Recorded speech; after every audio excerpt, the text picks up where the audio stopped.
নমস্কার, দ্য রিপোর্টে স্বাগত। পাড়া কমিটি নিয়ে পুরনো গন্ডগোলের জের রাত বাড়তেই বাড়িতে হামলা দুষ্কৃতীদের। ইটপাটকেল ছোড়ার পাশাপাশি ভাঙচুর চালানো হয় গ্যারেজে থাকা বাইকেও।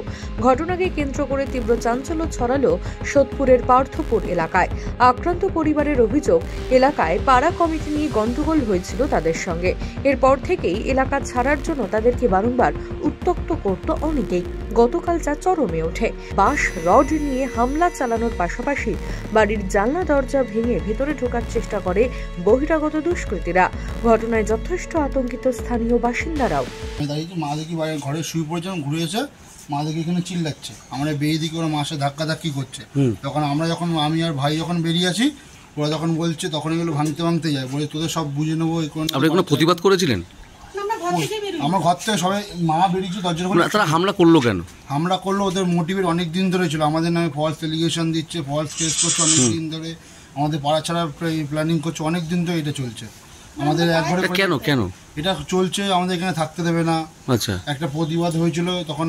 ওই বাবা এর আগে একটা সেক্রেটারি ছিল, পরে বাবা যখন পুজো করতে, বাবাকে পুজো কমিটি শহীদ হয়েছে, ওই শহীদ হয়েছে, তখন ওইখান থেকে মেন ঝামেলাটা শুরু হয়। আমি বুঝতে পারিনি, আমরা ঘুমানো ছিলাম, হুট করে দেখছি কিরকম ইট পাটকেল পড়ছে।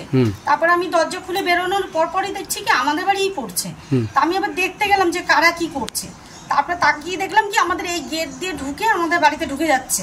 আমি এবার চিল্লানো শুরু করি, ওরা তত আমাকে গালাগালি করে, স্বামীকে মার্ডার করবো বলছি। যে আর কি কি ভাঙচুর করা হয়েছে? ভাঙচুর করা হয়েছে বলতে ইট পাটকেল প্রচুর পরিমাণে মেরেছে। বাইক সাইকেল, তারপরে তোমার ওই ফুলের টবগুলো ভেঙেছে, ওই সাইডে বাড়ির কাজ ভেঙেছে, আর ওই সাইড থেকে আমাদের পাশের বাড়ি থেকে সব ইট পাটকেল গুলো বেশি এসেছে। আপনারা কতটা আতঙ্কিত এই ঘটনায়? আতঙ্কিত, প্রচুর আতঙ্কিত, থাকতে পারবো কিনা তাই ভাবছি। ঘটনাকে কেন্দ্র করে তীব্র চাঞ্চল্য ছড়ায় গোটা এলাকা জুড়ে। আতঙ্কে গৃহবন্দী রয়েছে গোটা পরিবার। ঘোলা থানায় অভিযোগ দায়ের হলে তদন্তে নেমেছে পুলিশ। রাজাতে দ্য রিপোর্ট, সোদপুর। সমস্ত খবরের আপডেট পেতে লাইক করে সাবস্ক্রাইব করুন দ্য রিপোর্ট চ্যানেলটি।